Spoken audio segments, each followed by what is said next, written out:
তুমি জানলে জালালুহু শেষ করা তো যায় না গে তোমার গুণগান আল্লাহু আল্লাহু তুমি কাদির গফফার তুমি জলিল জব্বার তুমি কাদির গফফার তুমি জলিল জব্বার অনন্ত অসীম তুমি রহিম রহমান কে কে আল্লাহ বলেন কে অনন্ত অসীম তুমি রহিম রহমান আল্লাহু আল্লাহু তুমি জানলে জালালুহু শেষ করা তো যায় না গে তোমার গুণগান আল্লাহু আল্লাহু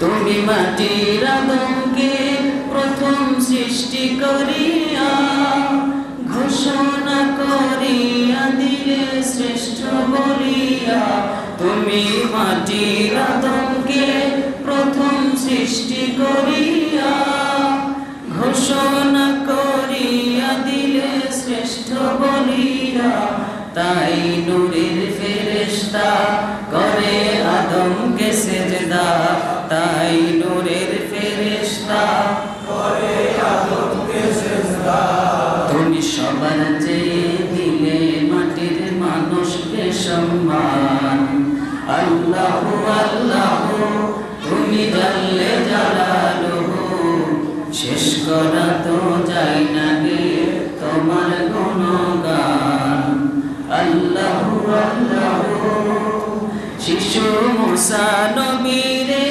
যখন দুশমনের ডরে সিন্ধুকে ভরিয়া দিলে ভাষায় সাগরে শিশু মুসা নবীরে যখন দুশমনের ডরে সিন্ধুকে ভরিয়া দিলে ভাষায় সাগরে প্রাণে ছিল যাহার ভয় সেথায় পেল সে আশ্রয় ঠিক না যেখানে শেষ করার জন্য জন্মের পূর্বেই পরিকল্পনা হয়েছে সেখানেই আশ্রয় দিলেন কে প্রাণে ছিল যাহার ভয় সেথায় পেল সে আশ্রয় সেই দুশমনেরই হাতে তাহার বাঁচাইলে প্রাণ আল্লাহু আল্লাহু তুমি জানলে জালালুহু শেষ করা তো যায় না গে তোমার গুণগান আল্লাহু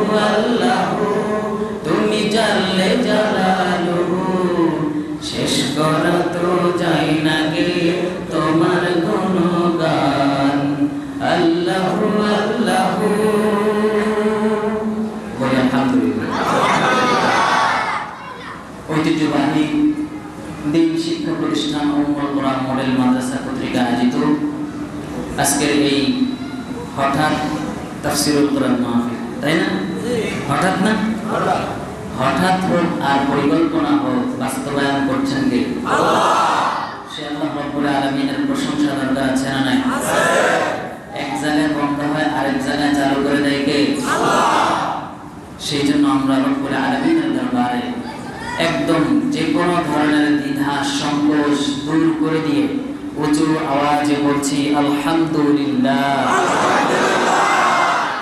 এই যে একটি হামদ বারি তাআলা আমরা শুনলাম এর মধ্যে মুসা নবীর ঘটনা আছে না আছে মুসা নবীকে জন্মের পূর্বেই পৃথিবী থেকে বিদায় করার পরিকল্পনা করা হয়েছিল কিন্তু তাকে বাঁচিয়ে দিলেন কে আল্লাহ বর্তমানেও এমন মানুষ আমাদের কাছ থেকে বিদায় নিচ্ছে যারা একজন মানুষকে মারার পরিকল্পনা করেছিল তিনি কিন্তু আছেন কিন্তু তারা নাই ঠিক কিনা সব পরিকল্পনা কার আল্লাহ সে আল্লাহ আছেন তো আছে নাকি ঘুমিয়ে গেছে আছে লা তাখুযুহু সিনাতু ওয়ালা নাওম তিনি ঘুমানো না তিনি ঝিমানো না সুবহানাল্লাহ সেজন্য আমরা রব্বুল কারীমের প্রতি অলওয়েজ সব সময় তাওয়াক্কুল করব তিনি আমাদেরকে হেফাজত করবেন তিনি আমাদেরকে দ্বীনের পথে টিকায় রাখবেন ঠিক কিনা বলেন আল্লাহ তাআলা কবুল করুন বলি আমিন আমিন প্রিয় ভাইরা আমার আমি আপনাদের সম্মুখে কোরআনুল কারীম থেকে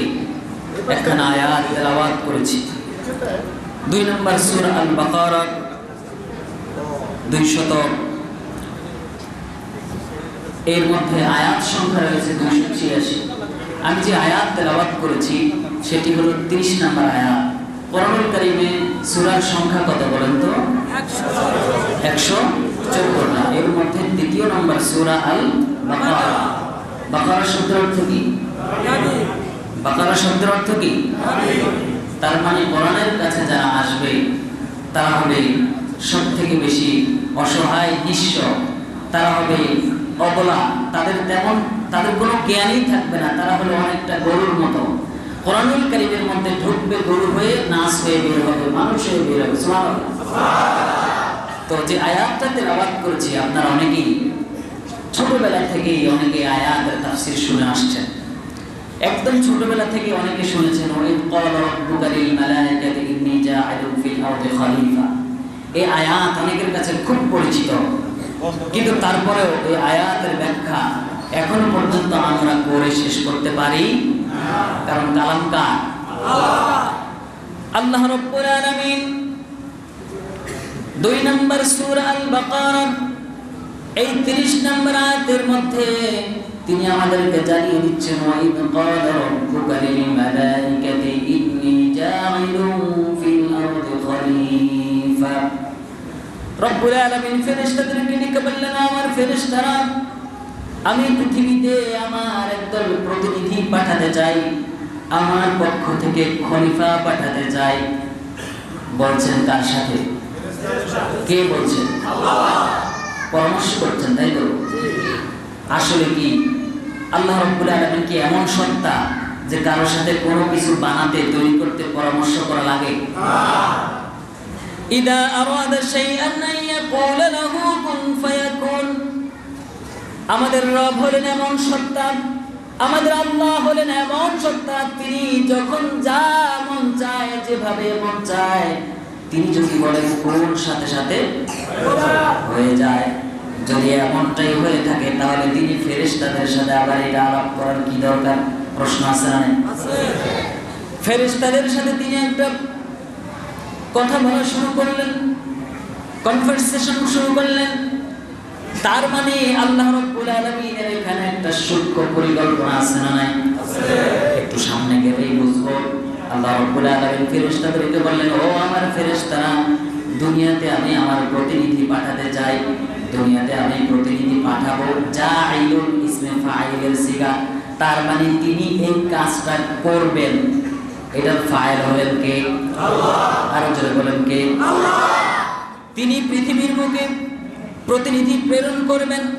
ফেরেশতাদের সাথে যখন এটা আলাপ করলেন, ফেরেশতারা এবার আল্লাহ রাব্বুল আলামিনকে জবাব দিল, ক্বালু আতাজআলু ফীহা মান ইউফসিদু ফীহা ওয়া ইয়াসফিকু দিমা।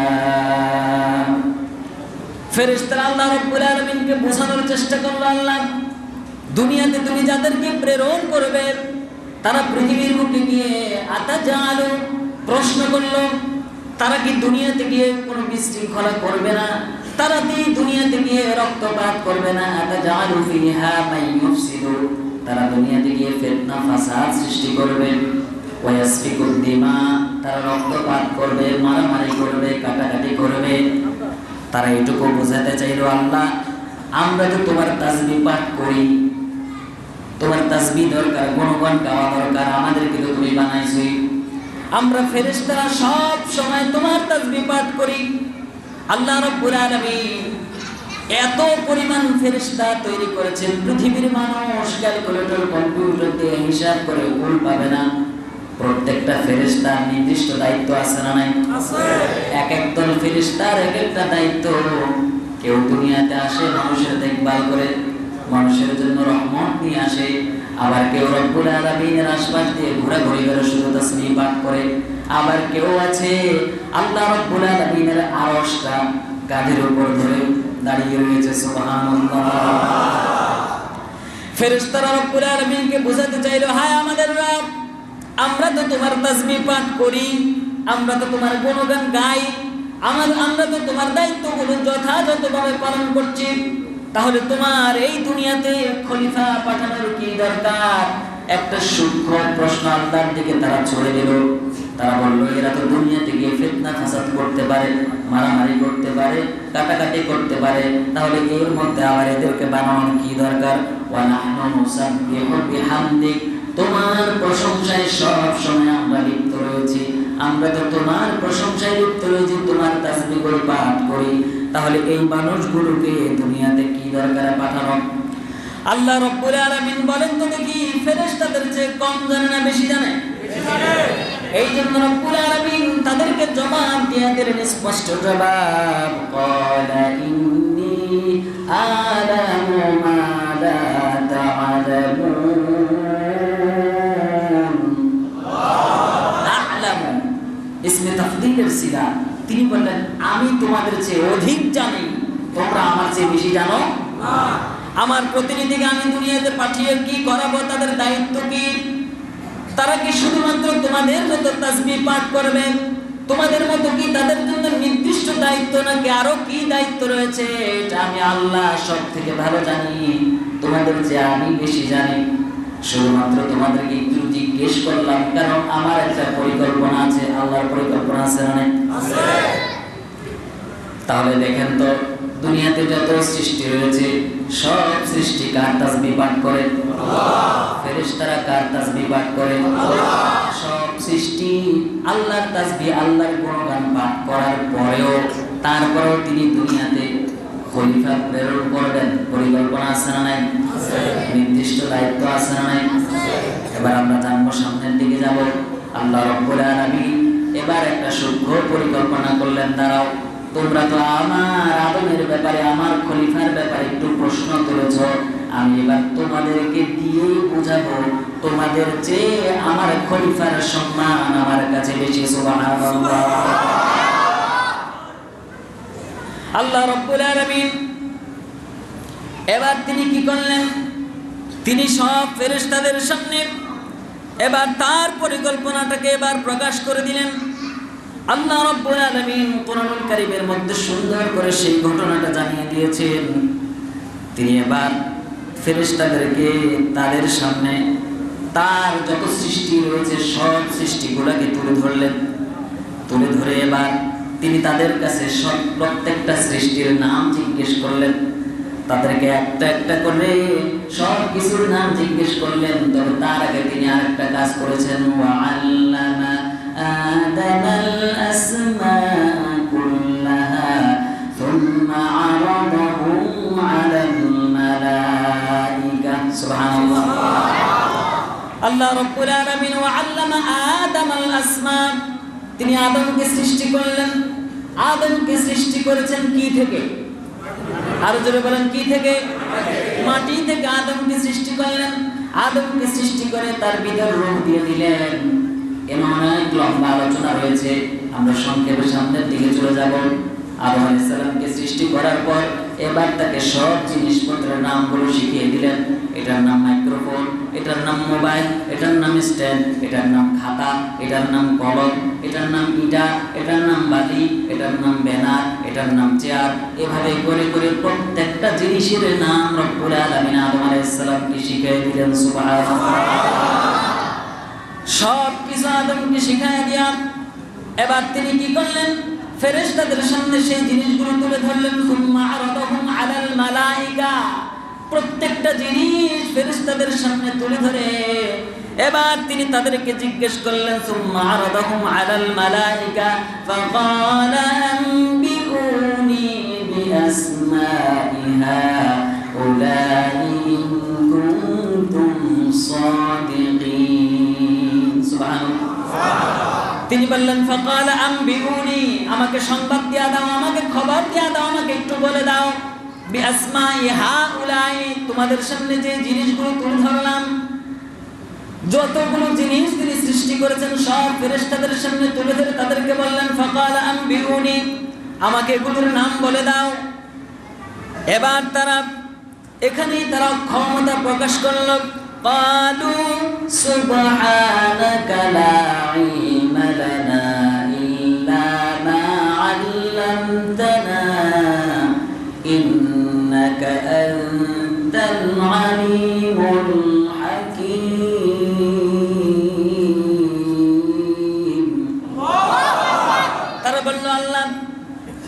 এখানেই আমাদের সারেন্ডার করলাম।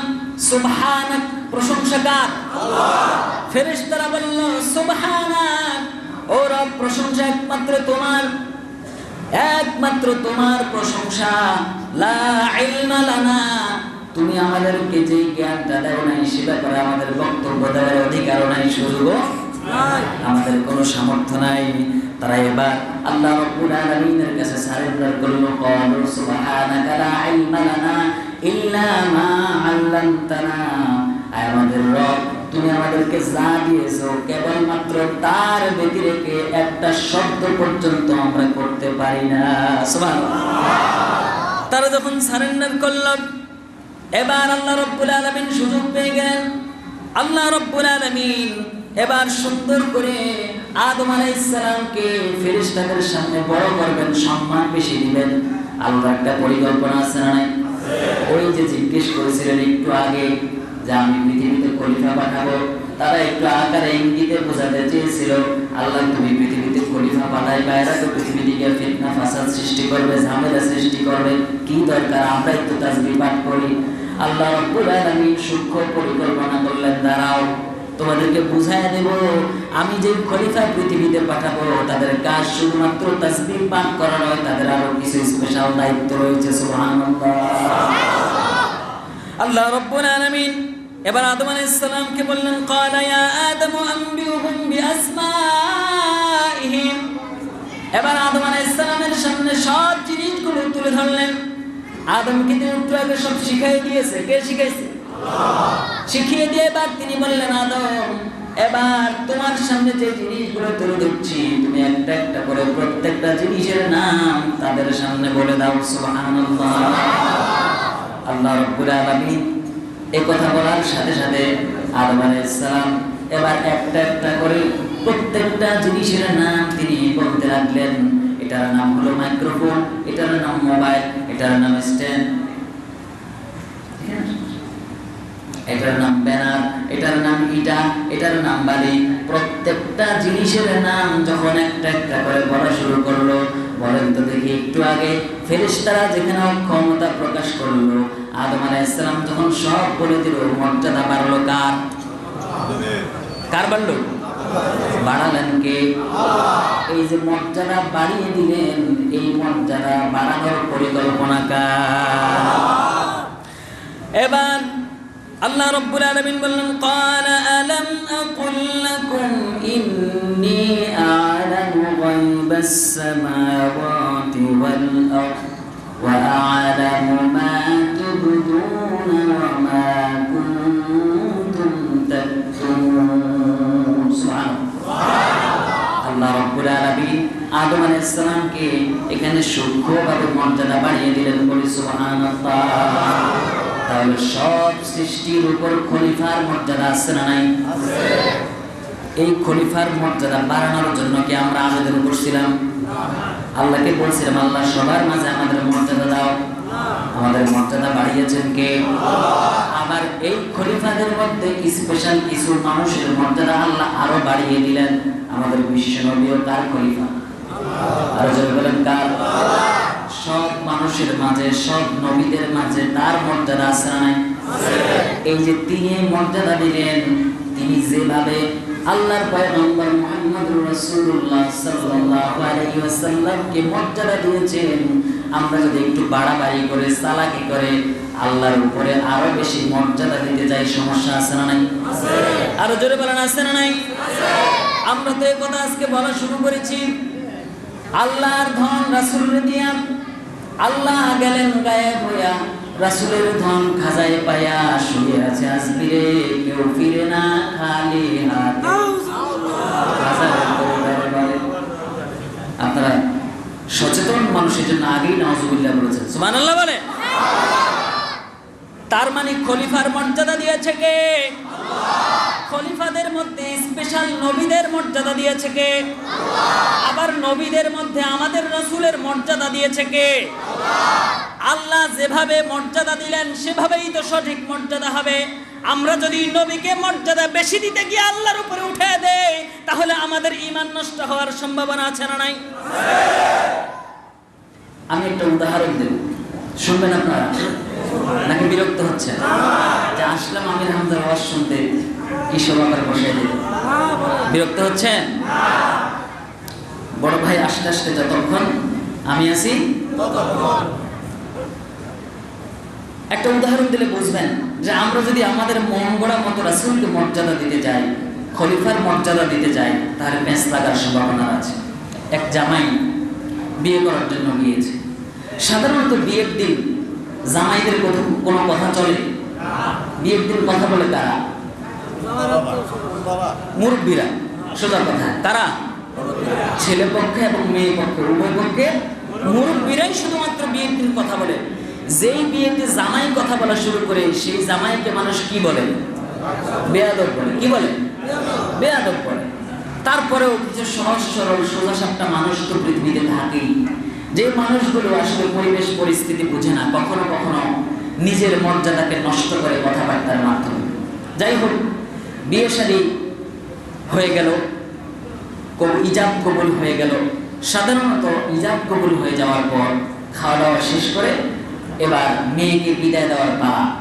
সাধারণত প্রত্যেক বাবাই চেষ্টা করে তার মেয়েটাকে সুন্দরভাবে বিদায় দেওয়ার জন্য। বিদায় দেওয়ার ঠিক পূর্ব মুহূর্তে একটা আবেগ ঘন পরিবেশ সৃষ্টি হয়। বাবার চোখের পানি, মায়ের চোখে পানি, দাদা দাদি নানা নানি সব কান্নাকাটি জুড়ে দেয়, কারণ তারা অনেক আদর সোহাগ দিয়ে এই মেয়েটাকে লালন পালন করেছে। এতক্ষণ পর্যন্ত কিন্তু সবার মুখেই হাসি ছিল, কিন্তু যখনই বিদায়ের মুহূর্ত আসে সবার চোখে মুখে একটা কান্না ভাব, আবেগ ঘন পরিবেশ তৈরি হয়ে যায়। এবার বাবা সাধারণত মেয়েটাকে তুলে দেয় মুরব্বীদের হাতে। তো তুলে দেওয়ার ঠিক পূর্ব মুহূর্তে বাবা এই কথাটা অনেক সময় বলে থাকে যে, বাবা অনেক কষ্ট করে মেয়েটাকে লালন পালন করেছি, অনেক ত্যাগ তিতিক্ষার পর আমার এই মেয়ে আজকে এত বড় হয়েছে, তার পিছনে অনেক শ্রম আমার রয়েছে, অনেক আদর দিয়েছি, কোনোদিন ফুলের টোকাটাও দেইনি, অনেক সোহাগ দিয়ে তাকে বড় করেছি। বাবা কোনোদিন যদি ভুল করেও ফেলে তাকে তুমি মাফ করে দিও, তবুও একটু বুঝিয়ে শুনিয়ে নিও, তাকে কষ্ট দিও না, কারণ তাকে কষ্ট দিলে আমার পরিচয় ব্যথা লাগবে, আমার কষ্ট লাগবে। বিশেষ করে গ্রাম বাংলার ইতিহাস ঐতিহ্যের দিকে তাকালে দেখা যায় আমাদের গ্রামে এই ধরনের পরিবেশ অনেক আছে। তো বাবা যখন এই কথা বলল যে, বাবা তোমার হাতে এই মেয়েটাকে তুলে দিলাম, একটু দেখে শুনে রাখো, যদি কখনো বেয়াদবি করেও মুরব্বীদের কাছে বলবে, তারা বিষয়টা সমাধান করবে, খবরদার আমার মেয়েটাকে কষ্ট দিতে যেও না। এবার জামাই সে চিন্তা করলো, এত সুন্দর আবেগ নিয়ে আমার বাবা, আমার শ্বশুর, তিনি তার মেয়েকে বিদায় দিচ্ছেন, আমারও তো কিছু বলা দরকার।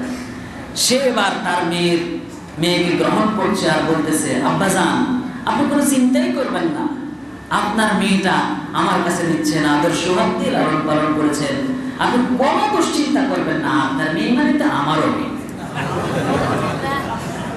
আচ্ছা, আদর সোহাগ ভালোবাসা দেখাতে গিয়ে কেউ যদি বউকে মেয়ে বলা শুরু করে দেয়, বলেন তো সেখানে কি ভেজাল লাগার সম্ভাবনা আছে? আরো জোরে বলেন, আছে না নাই? আল্লাহ রাব্বুল আলামিন তার খলিফা বানালেন, পৃথিবীতে মানুষকে মর্যাদা দিলেন। মানুষদের মধ্য থেকে আবার রব্বুল আলামিন স্পেশাল কিছু মানুষকে পৃথিবীতে প্রেরণ করলেন। ওয়ালাকাদ বাআসনা ফি কুল্লি উম্মাতির রাসূলা, প্রত্যেক জাতির জন্যই একদল রাসূলকে তিনি পৃথিবীর বুকে প্রেরণ করেছেন। সব মানুষদের উপর ওই রাসূলদের মর্যাদা কম না বেশি? সব খলিফাদের উপর ওই স্পেশাল খলিফাদের মর্যাদা কম না বেশি? আবার সব স্পেশাল খলিফাদের উপরে সাইয়্যিদুল মুরসালিন খাতাবুন নবীন মুহাম্মদুর রাসূলুল্লাহ, তার মর্যাদা কম না বেশি? এই মর্যাদা দিয়েছে কে? আল্লাহ রাব্বুল আলামিন বিশ্ব নবীকে মর্যাদা দিয়েছেন। বিশ্ব নবীর মর্যাদা যতটুকু দরকার ততটুকু দিয়েছেন কে? আমরা যদি একটু আগ বাড়িয়ে ওই যে বউকে বলতে গিয়ে বলি আপনার মেয়ে মানে তো আমারও মেয়ে, এরকম করে আমাদের রাসূলকে সম্মান দিতে গিয়ে যদি বলি আল্লাহর ধন রাসূলকে দিয়ে আল্লাহ গেছে খালি হইয়া অথবা আল্লাহ গেছে গায়েব হইয়া, বলেন তো আমাদের ঈমান থাকবে নাকি যাবে? এরকম সুরে সুরে তালে তালে জিকিরের তালে তালে আমাদেরকে এমন কথা বলা শুরু করে দিয়েছে যেই কথাগুলোর কারণে আমাদের ঈমান আজকে রাখা বড় কঠিন হয়ে গিয়েছে, ঠিক কিনা? এই জন্য বিশ্বনবী বলেছিলেন, ইয়াতি আলান নাসি জামানুন আস-সাবিরু ফি দীনিহিম আলা الصابر في دينهم على قلبه كالقابض على الجمر শেষ জামানায় এমন একটা জামানা আসবে যেই জামানায় আমার উম্মতের জন্য ঈমান রাখা ততটাই কঠিন হবে হাতের উপর জ্বলন্ত অঙ্গার রাখা যত কঠিন ঈমানদারেরা তাদের ঈমানকে টিকিয়ে রাখা তার চেয়ে বেশি কঠিন হবে ঠিক না বেঠি এই জন্য দেখবেন কিছু মানুষ সকালবেলা বের হয়ে ঈমান নিয়ে আর বিকাল বেলা ঘরে ফিরে কাফের হইয়া ঠিক কি না সেজন্য এসব গান জিকির আজকার এই ধরনের আকীদা নষ্ট হওয়ার মতো জিকির আমরা বর্জন করব ঠিক কি না বলেন আর এগুলা যারা সুরে সুরে তালে তালে বলে বলে আমাদের ঈমানকে নষ্ট করে সমাজের মানুষগুলো ঐক্যবদ্ধভাবে এই মানুষগুলোকে এই বক্তাগুলোকে বয়কট করা লাগবে রাজি আছেন তো নাকি সুর শুনে পাগল হয়ে যাবে প্রিয় ভাইয়েরা আমার আমরা বলছিলাম আদম আলাইহিস সালামকে খলিফা বানালেন কে এই খলিফার মর্যাদা দিয়েছেন কে আমার প্রিয় ভাইয়েরা শুধু কি আদম সম্মানিত না আদমের সন্তানেরাও সম্মানিত আল্লাহ রাব্বুল আলামিন কোরআনুল কারীমের মধ্যে জানিয়ে দিলেন ওয়ালা ক্বাদ কাররামনা বানি আদম আমি শুধুমাত্র আদমকে সম্মানিত করেছি তা নয় বনি আদম অর্থাৎ আদমের সন্তান যারা তাদের মর্যাদাও আমি আল্লাহর কাছে রয়েছে সুবহানাল্লাহ কেমনে তাদের মর্যাদা প্রমাণ আছে না নাই আল্লাহ রাব্বুল আলামিন আয়াতের পরের অংশে বলছেন ওয়ালা ক্বাদ কাররামনা বানি আদম ওয়া হামালনাহুম ফিল বাররি ওয়াল বাহর ওয়া রাযাকনাহুম মিনাত তাইয়্যিবাত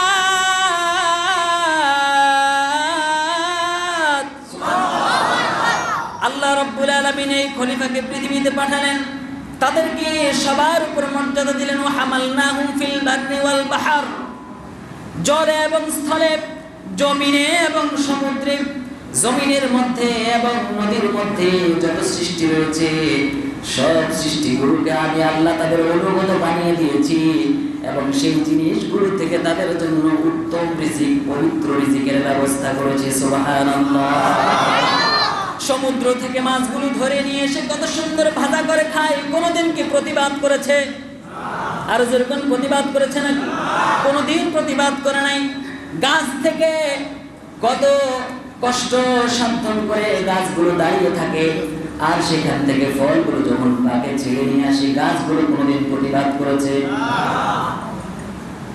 সারাদিন ঘাস খাইলো সারা রাত্র সেই ঘাসগুলোকে জাবর কেটে কেটে সেখান থেকে দুধ তৈরি করলো ওলানের মধ্যে দুধগুলো যখন চলে গেল সকালবেলা ওই গাভীটার পাশে বাছুরটাকে ধরে রাখি বাছুরটাকে খেতে দেই না বাছুরটাকে একটু সামান্য মুখের কাছে নিয়ে আবার সেখান থেকে টান দিয়ে সরিয়ে নিয়ে আসি একটু পর হাত দিয়ে ওলান থেকে দহন করে নেই দুধগুলো বলেন তো দেখি কোনোদিন কি গাভীটা প্রতিবাদ করেছিল কেউ আল্লাহর বান্দা আমার বাছুরটাকে না খাওয়ায়া তুই কিভাবে আমার ভিতর থেকে দুধগুলো নিয়ে আসাস বলছে কোনোদিন প্রতিবাদ করেছে নাকি আল্লাহ রাব্বুল আলামিন এই যে দুধ সৃষ্টি করলেন খলিফার মর্যাদা কেমনে দিয়েছে একটু বোঝার চেষ্টা করি খলিফার মর্যাদা বোঝার জন্য খানকায় যাওয়ার দরকার নাই খলিফার মর্যাদা বোঝার জন্য জঙ্গলে গিয়ে ধ্যান করার দরকার নেই খলিফার মর্যাদা বোঝার জন্য আপনার খুব বেশি দূরে যাওয়া লাগবে না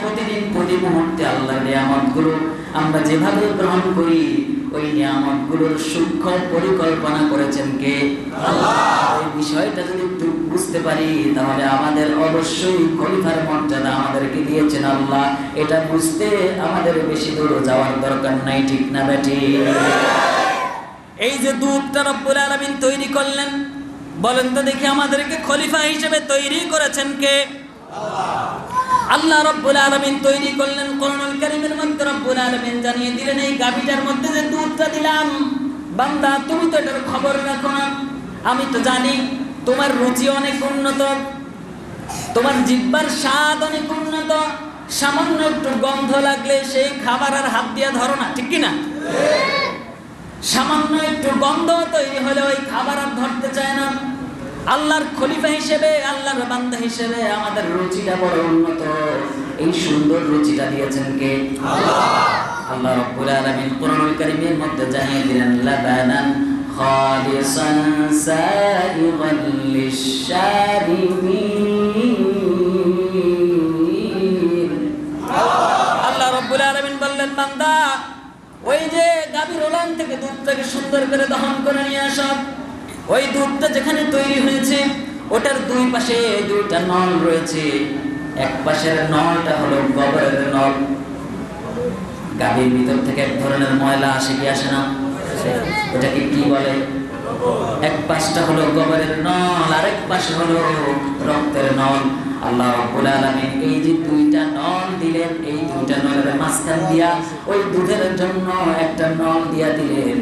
প্রতিদিন তো কত স্বাদ করে দুধ খান, কোনোদিন কি ওই দুধের মধ্যে গোবরের গন্ধ আসছে নাকি? কোনোদিন কি ওই দুধের মধ্যে সামান্য রক্তের গন্ধ এসেছে নাকি? বরং দুনিয়ার মানুষের স্বাদ বড় উন্নত। যদি বোতলের মধ্যে দুধ থাকে আর ওই দুধওয়ালা বোতলটা যদি গোবরের উপর পড়ে, কেউ যদি ওই বোতলটাকে এরকম করে আপনার সামনে এনে ধুয়ে ধুয়ে আপনার কাছে দুধটা দেয়, সেটাও খাবেন নাকি? কেন? দুধের মধ্যে তো গোবর লাগে নাই, তারপরেও খাবে না, কারণ বান্দার রুচি বড় উন্নত। আল্লাহ রাব্বুল আলামিন এই যে গোবর এবং রক্ত দুইটার মাঝখান দিয়া সুন্দর করে দুধের নলটাকে বানিয়ে দিলেন। আল্লাহ রাব্বুল আলামিন জানেন তার বান্দার রুচি বড় উন্নত, তার খলিফাদের রুচি বড় উন্নত। এই দুধের মধ্যে যদি সামান্য একটু রক্তের গন্ধ আসে, সামান্য একটু গোবরের গন্ধ আসে, আমার বান্দা এই দুধ ছুঁয়েও দেখবে না। সুবহানাল্লাহ। লাবানান খালিসা, এজন্য তিনি সুস্বাদু, একদিকে পানির চাহিদা পূরণ করে, অপরদিকে প্রোটিনের চাহিদা পূরণ করে এই দুধটাকে তিনি তৈরি করলেন এই গাভীর ভিতরে, এই গরুর ভিতরে। আল্লাহ রাব্বুল আলামিন গোটা পৃথিবীতে সব সৃষ্টির উপর ওয়া হামালনাহুম ফিল বাররি ওয়াল বাহর ওয়া রাযাকনাহুম মিনাত তাইয়্যিবাত, জলে এবং স্থলে যত সৃষ্টি রয়েছে সব কিছুর মধ্যে থেকে তার জন্য আমি পবিত্র খাবার তৈরি করেছি, কারণ সে তো আমার খলিফা, তার মর্যাদা সব সৃষ্টির উপরে। বলুন সুবহানাল্লাহ। বলুন তো একটু আল্লাহু আকবার। প্রিয় ভাইয়েরা আমার, আল্লাহ রাব্বুল আলামিন খলিফাদের মর্যাদা দিলেন। আদমকে যেমন মর্যাদা দিয়েছেন, আদমের সন্তান হিসেবে আমাদেরকেও মর্যাদা দিয়েছেন, ঠিক কি না? ওই যে রব্বুল আলামিন সব ফেরেশতাদের সামনে যখন নামগুলো সে বলে দিল আদম আলাইহিস সালাম, এবার তিনি ফেরেশতাদেরকে বললেন আমার খলিফার মর্যাদা বেশি, এবার প্রমাণিত হবে। তোমাদেরকে তো নাম জিজ্ঞেস করেছি, বলতে পারো নাই, আমার আদম যেহেতু বলেছে, এবার তিনি সব ফেরেশতাদেরকে নির্দেশ দিয়ে দিলেন ওয়াইদ কুলনা লিল মালাইকাতি ইসজুদু লিআদাম ফাসাজাদু ইল্লা ইবলিস। সুবহানাল্লাহ। এবার তিনি সবাইকে নির্দেশ দিয়ে দিলেন এবার সিজদা করো আমার আদমকে, কারণ তোমাদের চেয়ে আমার আদমের মর্যাদা কম না বেশি? আর জোরে বলেন বেশি মর্যাদা। সুতরাং তোমরা একটু আগে বলছিলা যে আমার খলিফা পৃথিবীতে গিয়ে ফিতনা ফাসাদ করবে, তার উদ্দেশ্য সম্পর্কে তো তোমরা জানোই না। এবার আমার আদমকে সিজদা দাও, নির্দেশ কার? দুই একজন ফেরেশতা মনে একটু বিদ্রোহ করছিল, করছে নাকি? সব ফেরেশতারা ফাসাজাদু, সব ফেরেশতারা সিজদা দিয়ে দিল ইল্লা ইবলিস। একজন একটু মাতাব্বরি করলো, সেটার নাম কি? মিস্টার ইবলিস। নির্দেশ কয়টা?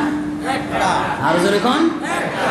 উসজুদু, তোমরা সিজদা করো, একটা নির্দেশ দিলেন রব্বুল আলামিন। সে এবার জবাব দিল আল্লাহ খলাকতানি মিন নারি ওয়া খলাকতাহু মিন তিন। হায় রব, তুমি তো আমাকে সৃষ্টি করেছো আগুন থেকে, আর ওরে বানাইছো মাটি দিয়া। আগুনের মধ্যে তো মাটি পুড়ে যায়, আগুনের বৈশিষ্ট্য হলো খালি উপরের দিকে ওঠে, আর মাটির বৈশিষ্ট্য হলো শুধু নিচের দিকে যায়। তুমি আমাকে বেশি পাওয়ার দিয়ে বানিয়েছো, আমার ভিতরে যে আসে সে ভস্ম হয়ে যায়, ছাই হয়ে যায়, তাহলে আমি কেমনে তার সিজদা করি? ফাসাজাদু ইল্লা ইবলিস আবা ওয়াস্তাকবারা ওয়া কানা মিনাল কাফিরিন। আবা ওয়াস্তাকবারা, সে একটু তাকাব্বুরি করে বসলো, সে একটু অহংকার করে বসলো। নির্দেশ কার? আল্লাহ। অমান্য করলো কার নির্দেশ? আল্লাহ। কয়টা নির্দেশ বলেন তো? একটা নির্দেশ। এখান থেকে একটা শিক্ষণীয় বিষয় রয়েছে। আল্লাহ রাব্বুল আলামিনের একটা নির্দেশ অমান্য করার কারণে আবা ওয়াস্তাকবারা ওয়া কানা মিনাল কাফিরিন, রব্বুল আলামিন বললেন, ও কাফের বেঈমান শোন, তোকে তো আমি এই ফেরেশতাদের মুআল্লিম বানিয়েছিলাম, এই ফেরেশতাদের প্রশিক্ষক ছিলি তুই, এই ফেরেশতাদের টিচার ছিলি তুই। আজকে আমার একটা নির্দেশ অমান্য করার কারণে তোর এই মুআল্লিমের জায়গা থেকে নামটা তো কাটলাম, তোর নামটা আমি কাফেরদের খাতায় লিখে দিলাম। বলি না আউযু বিল্লাহ। আল্লাহর একটা নির্দেশ অমান্য করার কারণে যদি ইবলিস কাফের হয়, আমরা ইমানদার মুসলমান দাবি করে নিজেদেরকে দৈনিক কতবার কতগুলো নির্দেশ আল্লাহর অমান্য করি বলেন তো, আমাদের নামটা কোথায় যাওয়ার সম্ভাবনা? এবার খারাপ লাগতেছে তাই না? একটা নির্দেশ অমান্য করছে, কয়টা? আবা ওয়াস্তাকবারা ওয়া কানা মিনাল কাফিরিন। আল্লাহর একটা নির্দেশ অমান্য করার কারণে ইবলিস যদি তার নামটা কাফেরের খাতায় লিখে দেয়, দৈনন্দিন আমরা আল্লাহর কতগুলো নির্দেশ অমান্য করি। আল্লাহ রাব্বুল আলামিন কতগুলো নির্দেশ আমাদের জন্য দিয়েছে। কিছু কিছু মানুষ তো রয়েছে কোরআনুল কারীমের আয়াতের বিধানগুলোকে অস্বীকার করে, যেরকম ঠিক কিনা? এরা আবার নিজেদেরকে তাহাজ্জুদ গুজার দাবি করে। এরা বলে দিন শুরু করেছি কোরআন তেলাওয়াত দিয়া। বলেন তো দেখি কোরআনুল কারীমের মধ্যে বিধান কার? আল্লাহ। সারা দিন সারাটা জীবন কোরআনুল কারীমের তেলাওয়াত করে, তারপরেও কোরআনুল কারীমের বিধানগুলোকে অস্বীকার করতে দিলে সংকোচ করে না। কোরআনুল কারীমে যতগুলো বিধান রয়েছে, একটা বিধানের আধা আধি যদি কেউ অমান্য করে, সে অর্ধেক মুমিন হতে পারে? হবে? সে কি হবে? বলেন কি হবে?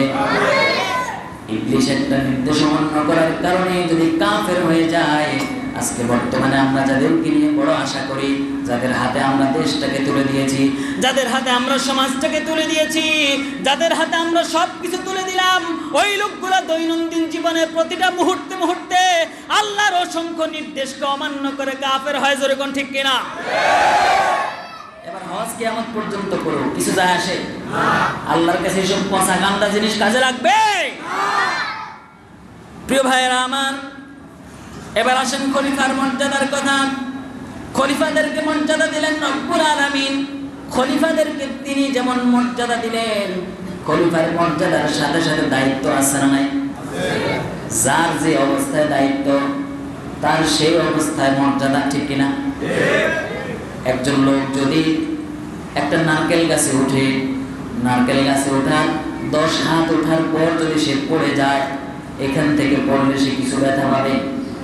যদি 20 হাত ওঠার পর পড়ে যায়, তাহলে ব্যথা কম না বেশি? যদি একদম আছে না নাই? আল্লাহ রাব্বুল আলামিন খলিফাদেরকে মর্যাদা দিলেন। খলিফাদেরকে মর্যাদা দিয়ে সব সৃষ্টির উপরে যেমন মর্যাদা দিলেন, খলিফা যদি তার দায়িত্ব ঠিক মতো না বুঝে, শুধুমাত্র তাসবিহ তাহলিলের মধ্যে তার নিজের দায়িত্বকে খুঁজে বেড়ায়, তাহলে বুঝতে হবে সেই লোকটা তার দায়িত্ব বুঝে নাই। তার মর্যাদা যেমন সবার উপরে, তার আবার মায়েরও সবার থেকে বেশি হওয়ার সম্ভাবনা আছে না নাই? লাকাদ খালাকনাল ইনসানা ফি আহসানি তাকওয়িম।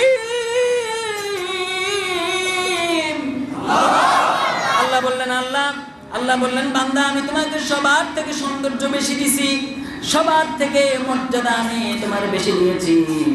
পৃথিবীতে কোন সৃষ্টি এত সুন্দর না মানুষের মতো। সুবহানাল্লাহ। এত সুন্দর সৃষ্টি আমাদেরকে বানানো হলো।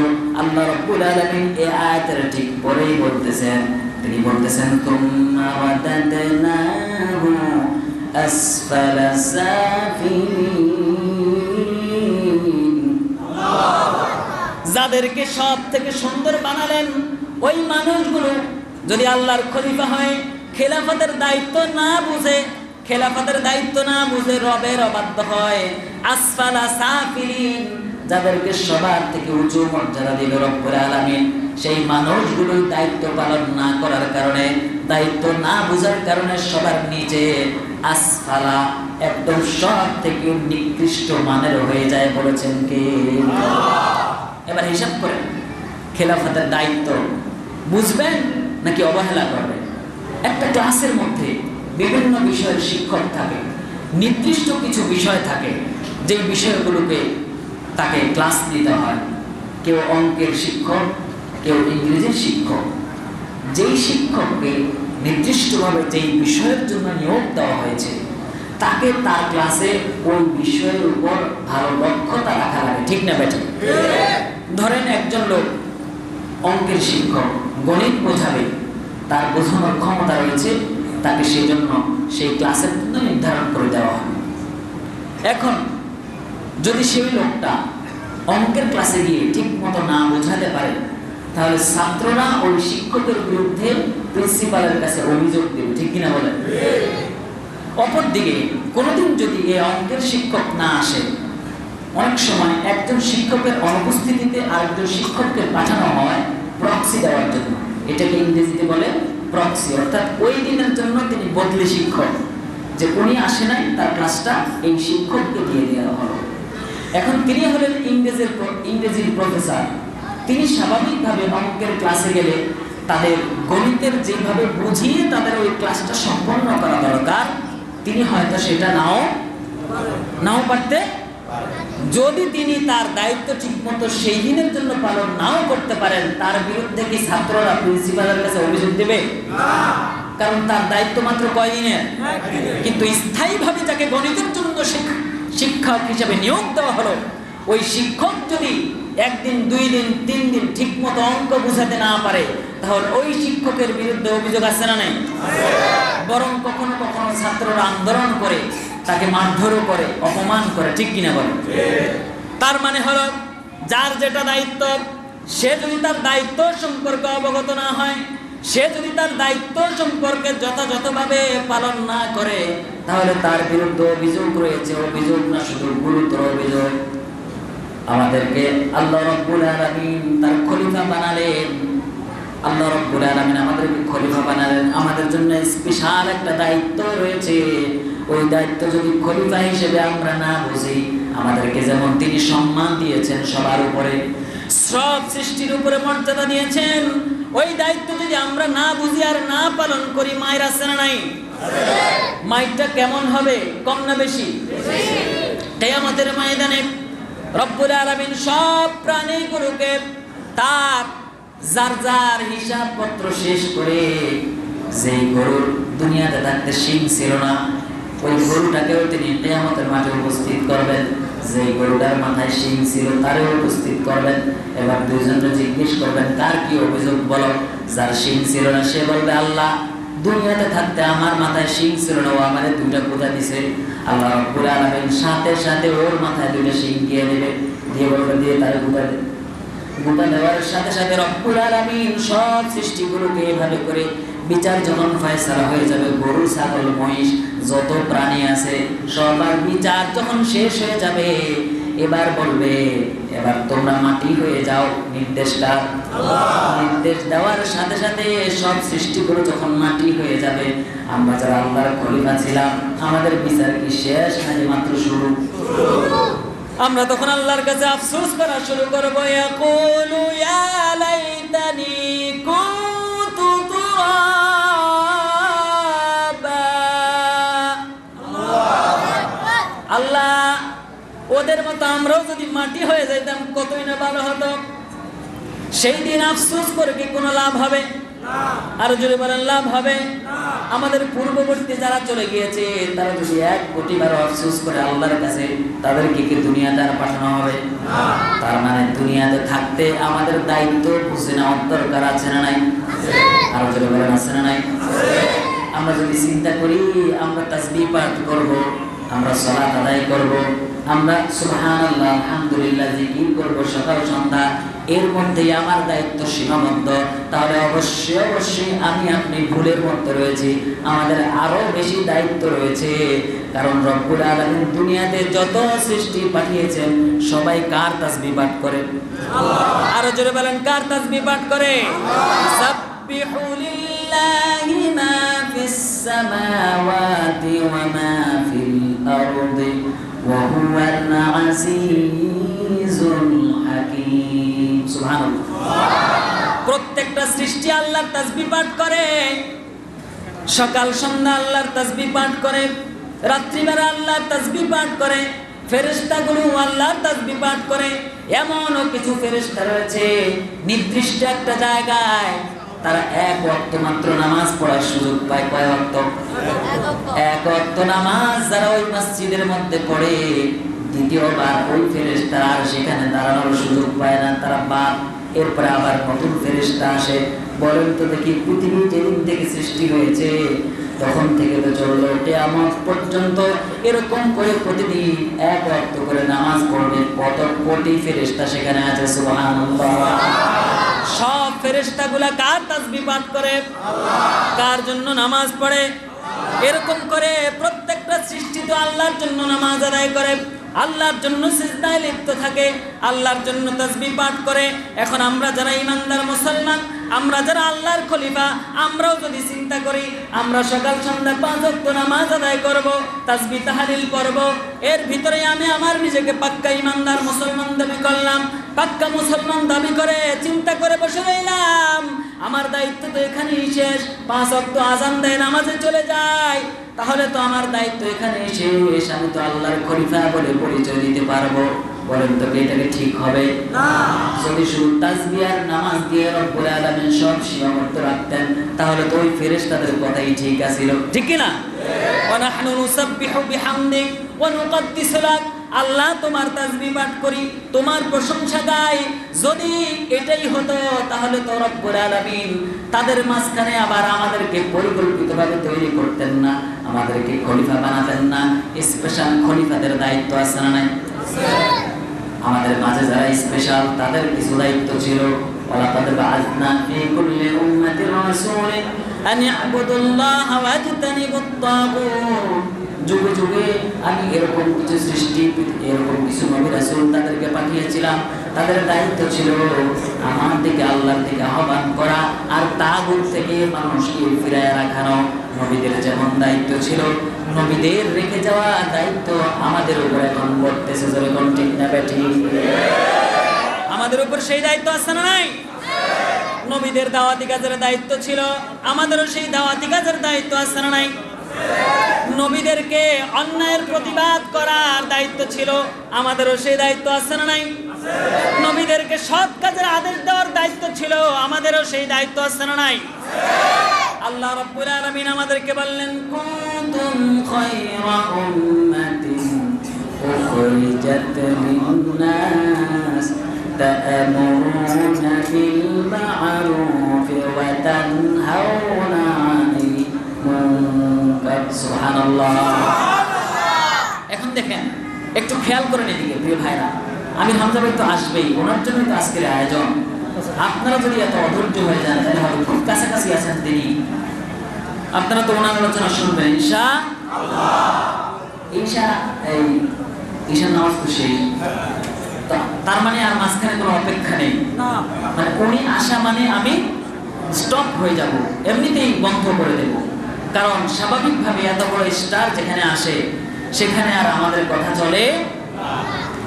মনে করেন কারোর সামনে যখন পোলাও কোরমা থাকে তখন কি তার কাছে ডাল ভাত ভালো লাগে? ভালো লাগে? এটা স্বাভাবিক কথা, এটা তো আমরা বুঝি।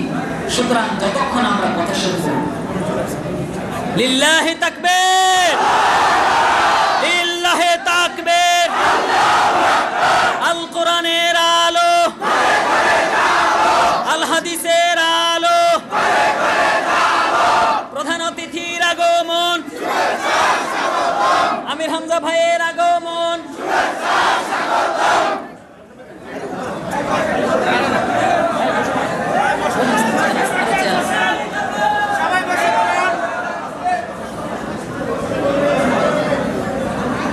একটু বলেন তো আলহামদুলিল্লাহ। আলহামদুলিল্লাহ বলার পর কেউ আর কোনো কথা বলবেন না, বলি তো আলহামদুলিল্লাহ। বলুন আল্লাহু আকবার। জমিনের মালিক কে? সম্মান দেওয়ার মালিক কে? আল্লাহ যাকে সম্মান দেয় পৃথিবীর মানুষ কি তার সম্মান কমাতে পারবে? আমির হামজা ভাইয়ের এক জায়গায় মাহফিল বন্ধ হবে, 100 জায়গায় মাহফিল চালু হয়ে যাবে, ঠিক কিনা? কারণ কথা বলে কার? আল্লাহর কথা যে বলে ও কালিমাতুল্লাহি হিয়াল উলিয়া, আল্লাহর কথা সবার উপরে থাকে। আল্লাহর কথা যে বলবে তার মর্যাদা বাড়ায় দিবে কে? পৃথিবীর কোন মানুষ চাইলেও তার মর্যাদা নষ্ট করতে পারবে না, ঠিক না বলেন? আপনারা আছেন তো তাদের সাথে? কারা কারা আছেন দুহাত তুলে আমার আল্লাহকে দেখান।